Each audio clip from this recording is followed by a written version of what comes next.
Hello दोस्तों, मेरे channel में आप सभी का स्वागत है। आज हम एक बहुत ही इम्पोर्टेंट प्रॉब्लम करने जा रहे हैं न्यूटन्स लॉ ऑफ मोशन की, और ये प्रॉब्लम एच.सी. वर्मा किताब के है। ओके, तो चलिए शुरू करते हैं।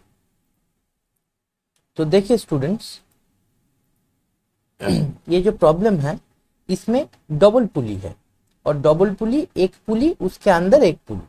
ओके, एक पुली के इसमें मास है और एक साइड में एक पुली है, और उनमें दोनों साइड में मास है। ये मास है m1, ये मास है m2, और ये मास है m3। ओके, तो चलिए देखते हैं कैसे ये प्रॉब्लम सॉल्व किया जा सकता है। तो देखिए, m1 आपको बोला गया है कि m1 जो है वो 1 kg है, m2 जो है 2 kg है, m3 है 3 kg है, और एक्सीलरेशन निकालने के लिए बोला गया है m1, m2, m3 के, मींस m1 के, m2 के और m3 के। तो देखिए, और एक चीज बताया गया है कि मास of pulley and string is negligible. इसके मतलब है ये जो स्ट्रिंग है और ये जो पुली है इसके मास बहुत ही लाइट है, इसको हम नेग्लेक्ट कर सकते हैं। ठीक है, तो देखिए, पहले ही मेरा पिछले वीडियो में मैंने साइन कन्वेंशन के बारे में बोला था। ये जो साइन कन्वेंशन है वो हमने यहाँ पर मानेंगे, क्योंकि एक कॉम्प्लेक्स जो है फिगर है, यहाँ पे साइन कन्वेंशन लगाएंगे तो आसान हो जाएगा। तो देखिए, साइन कन्वेंशन के हिसाब से अपवर्ड डायरेक्शन में जो फोर्स और एक्सेलरेशन है उसको हम पॉजिटिव मानेंगे, और डाउनवर्ड जो फोर्स एंड एक्सेलरेशन है उसको हम नेगेटिव मानेंगे। ओके, तो चलिए पहले हम कर लेंगे, ये जो पुली है, सेकेंड पुली है जिसको हम P2 नाम दिया है, उसके लिए जो हम इक्वेशन ऑफ मोशन हमको मिलेगा वो कर लेंगे। तो देखिए, हम लिखा है कि फॉर सेकेंड पुली ब्रैकेट है P2। देखिए, सेकेंड पुली के अंदर जो है, ये मान लीजिए सेकेंड पुली है, तो यहाँ पे क्या काम कर रहा है, ऊपर की तरफ है T1 और नीचे की तरफ है, ऊपर की तरफ है टेंशन T और नीचे की तरफ है, नीचे की जो स्ट्रिंग है उसके टेंशन है T1 मान लेते हैं। तो ऊपर की तरफ फोर्स है T, तो इसीलिए पॉजिटिव T, नीचे की तरह दोनों T1 है इसीलिए 2T1, ये डाउनवर्ड्स है इसीलिए नेगेटिव, तो T minus T1 equal to MP2। MP2 मतलब ये जो पुली है उसका मास। Okay, and minus A1। क्यों माइनस A1 लिखा, ये जो मास है ये M1, ये A1 एक्सीलरेशन में अगर ऊपर की तरफ जा रहा है तो ये पुली जो है, ये स्ट्रिंग तो फिक्स्ड है इसीलिए पुली भी A1 एक्सीलरेशन में नीचे की ओर जा रहा होगा, इसीलिए हमने क्या लिखा है, माइनस ऑफ A1। देखिए, इक्वल टू के बगल में हम माइनस दिया है, माइनस ऑफ A1, क्योंकि ये जो एक्सीलरेशन है ये डाउनवर्ड्स है। ओके, तो MP2 तो 0 हो जाएगा क्योंकि ये नेग्लिजिबल है मास ऑफ पुली, तो therefore we can get T capital T minus 2T1 equal to 0, then we get T equal to 2T1। इसको हम नंबर 1 इक्वेशन दे रहा है। ठीक है, तो ये तो हो गया सेकेंड पुली के लिए इक्वेशन ऑफ मोशन, जहाँ पे हमको क्या मिला, T इक्वल टू जो ऊपर का जो स्ट्रिंग का जो टेंशन है वो नीचे का जो स्ट्रिंग है उसकी डबल है। तो चलिए नेक्स्ट पार्ट में मूव करते हैं। तो नेक्स्ट पार्ट में क्या बोला गया है कि M1 के लिए हम इक्वेशन ऑफ मोशन निकालेंगे। तो ये है M1।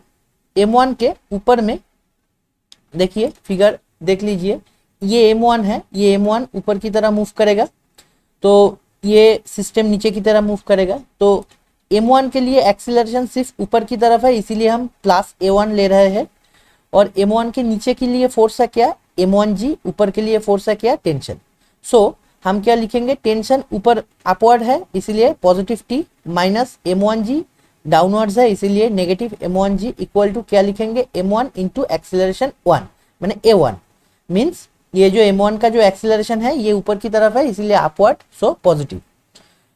इसके बाद हम क्या करेंगे ना, M1 को वैल्यू पुट कर देंगे। M1 का जो वैल्यू है ये प्रॉब्लम में दिया गया है 1 kg है, तो ये पुट कर दिया तो T माइनस G हो गया, ये हो गया 1A1। ओके, देन T का जो वैल्यू है ये इक्वेशन 1 में हम क्या मिला था हमको, T इक्वल टू 2T1, वो हम पुट कर देंगे T में, तो T equal to 2T1 minus G equal to क्या हो जाएगा, A1। इसको हम दे देंगे number 2 equation. Okay, and then हम मूव करेंगे M2 के लिए।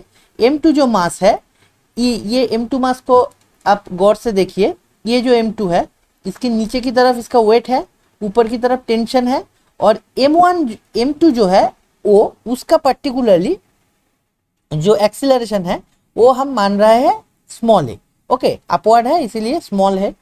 तो M2 के लिए क्या हो जाएगा, देखिए नीचे में M2G होगा, ऊपर अपवर्ड्स होगा T1, और एक्सीलरेशन के समय हम क्या करेंगे, हम पूरा फिगर को अब देखेंगे तो आप देख सकेंगे कि ये जो पुली है इसके अंदर M2 है, और ये पुली होल ऐसे A1 एक्सीलरेशन में डाउनवर्ड्स मूव कर रहा है, और इसके अंदर M2 जो है, क्योंकि M3 बड़ा है सबसे 3 kg, तो इसके अंदर ये नामते नामते ये ऊपर की तरफ जा रहा है M2।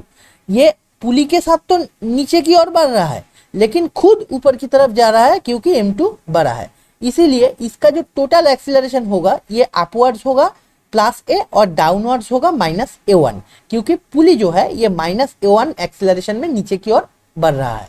तो क्या हो जाएगा, T1 - M2G equal to M2A - A1 हो जाएगा, क्योंकि देखिए A पॉजिटिव होगा क्योंकि अपवर्ड्स है, A1 होगा नेगेटिव, और ये होगा टोटल एक्सीलरेशन, ठीक है।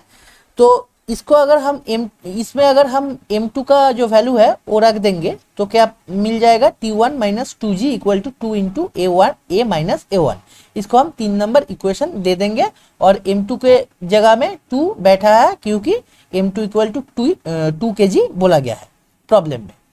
तो चलिए, हमको तो M1 मिल गया, M2 को मिल गया, इस बार हम M3 के लिए मूव करेंगे। तो अगर आप M3 को देखिएगा तो M3 के नीचे की ओर तो उसका वजन होगा, ऊपर की वजन मीन्स M3G, ऊपर होगा टेंशन T1, और एक्सीलरेशन की जो बात है, ये देखिए ये जो पुली है, ये जो पुली है वो A1 एक्सीलरेशन में नीचे की ओर बढ़ रहा है, और पुली के अंदर M3, क्योंकि ये सबसे बड़ा मास है इसीलिए ये और एक एक्सीलरेशन हमने मान लिया कि ये अगर A1 के स्मॉल a होगा तो ये नीचे की ओर क्या होगा, -A। तो इसका जो टोटल एक्सीलरेशन हो जाएगा ये A तो होगा ही, और उसके साथ क्या होगा, पुली का जो एक्सीलरेशन है वो भी इसमें ऐड होगा, वो क्या होगा, -A - A1। तो देखिए इसके लिए इक्वेशन ऑफ मोशन क्या हो गया, T1 - M3G equal to M3, नीचे की और दोनों एक्सीलरेशन है, एक है -A1 और एक है -A, दोनों है। तो ये क्या हो जाएगा, T1 - M3G equal to minus common हम ले लेंगे तो M3 ब्रैकेट में A1 + A हो जाएगा। तो यहाँ पे M3 का अगर वैल्यू पुट कर देंगे तो क्या मिल जाएगा, T1 - 3G equal to -3 bracket है A1 + A, ओके। ये चौथा इक्वेशन हो गया, इक्वेशन नंबर 4। अब हम क्या करेंगे, हमारे सब इक्वेशन ऑफ मोशन हम निकाल लिए हैं, ठीक है, और कुछ निकालने का नहीं है फिगर से, आप प्रॉब्लम सॉल्व करने का है जो इक्वेशन से सॉल्व होगा। तो क्या करेंगे, पहले में हम इक्वेशन 2 और 3 को अगर एक साथ बिठाएंगे तो क्या देखिए, 2 में हम T1 को मीन्स T1 यहाँ पे भी है, T1 यहाँ पे भी है, इन दोनों को इक्वल कर रहा है, तो हमको मिल गया A1 + G/2 equal to 2G + 2A - A1। यहाँ से निकलेगा क्या, 3G equal to 5A1 - 4A, ठीक है। इसको हम दे देंगे इक्वेशन नंबर 5। तो ये 2 और 3 मीन्स इसको और इसको सॉल्व करने से ये इक्वेशन हमको मिल जाएगा। इसके बाद हम क्या करेंगे, इसके बाद हम करेंगे इक्वेशन 3 और 4 को इक्वेट करेंगे। इक्वेशन 3 देख लीजिए, ये है इक्वेशन 4 और ये है इक्वेशन 3। इन दोनों को अगर इक्वेट करेंगे तो किसको इक्वेट करेंगे, बेसिकली T1 को इक्वेट करेंगे, क्योंकि T1 में भी T1 है और इक्वेशन 3 में भी T1 है और इक्वेशन 4 में भी T1 है। तो अगर इसको इक्वेट करेंगे तो हमको ये मिल जाएगा, और यहाँ से हमको मिलेगा 5A + A1 equal to G। इसको हम इक्वेशन नंबर 6 दे देंगे, ठीक है। तो देखिए अब हम क्या करेंगे, अब इक्वेशन नंबर 6 और 5 को हम इक्वेट करेंगे। इक्वेशन नंबर 5 यहाँ है, यहाँ जो इक्वेशन नंबर 5 है इसमें भी 5A1 है, और अगर इक्वेशन 6 में हम 5 मल्टीप्लाई कर देंगे तो यह भी 5A1 मिल जाएगा। तो यहाँ पे 5 मल्टीप्लाई करने से क्या मिलेगा, 5a1 plus 25a equal to 5g, और इक्वेशन नंबर 5 से हमको मिल जाएगा 5a1 minus 4a equal to 3g। Basically ये जो मेथड है ये एलिमिनेशन मेथड है इक्वेशन सॉल्व करने का, ये आप तो सब जानते ही है। तो इसमें 5a1 कट जाएगा तो क्या रहेगा, 29a equal to 2g, then a equal to 2g by 29। Okay, ये मिल गया हमको। देन हम a का जो वैल्यू है ये इक्वेशन नंबर 6 में पुट कर देंगे तो हमको मिल जाएगा a1 का वैल्यू। a1 का वैल्यू क्या मिलेगा, 19g बाई 29। और a1 देख लीजिए किसका एक्सीलरेशन है, m1 का एक्सीलरेशन है, क्योंकि ये जो m1 का इक्वेशन ऑफ मोशन था इसमें a1 था। ओके, सो क्या हो जाएगा, ये जो a1 है ये m1 की एक्सीलरेशन हो जाएगा। और देखिए a1 क्या है, पॉजिटिव है, इसीलिए क्योंकि एक्सीलरेशन ऑफ m1 जो है वो अपवर्ड थे। देखिए ये जो फिगर है इसमें एक्सीलरेशन ऑफ m1 अपवर्ड थे, इसीलिए जो एक्सीलरेशन होगा इसका पॉजिटिव होगा।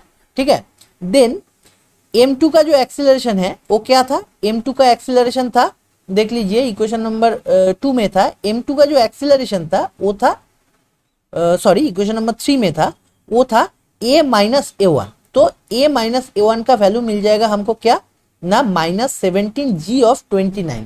देखिए दोस्तों यहाँ पे माइनस में वैल्यू आ रहा है, क्योंकि यहाँ पे ही थोड़ी सी कंसेप्ट लगेगा आपको कि इसका माइनस में क्यों आ रहा है। ये तो ऊपर की तरफ जा रहा है लेकिन माइनस में क्यों आ रहा है, क्योंकि टोटल जो सिस्टम है, ये जो पुली है सेकंड पुली, ये नीचे की तरफ बढ़ रहा है, इसीलिए इसका जो एक्सीलरेशन हुआ वो नेगेटिव वैल्यू में आया। इसका एक्सीलरेशन क्या हुआ, माइनस ऑफ 17g बाई 29। और m3 का जो एक्सीलरेशन था वो क्या था, m3 का जो एक्सीलरेशन था वो था minus of a1 plus a, ये जो होल था और साथ में माइनस था। ठीक है, इसीलिए minus of a1 plus a का वैल्यू मिल गया हमको माइनस 21g बाई 29। ये एक्सीलरेशन हो गया m3 का। और देखिए ये अपवर्ड है, ये डाउनवर्ड है, ये डाउनवर्ड है। दोस्तों ऐसे हमको तीनों का ही एक्सीलरेशन मिल गया, m1, m2 और m3 का। कैसा लगा दोस्तों प्लीज कमेंट कीजिएगा, और अगर अच्छे लगे तो लाइक कीजिएगा, शेयर कीजिएगा और मेरी चैनल को सब्सक्राइब कीजिएगा। Thank you.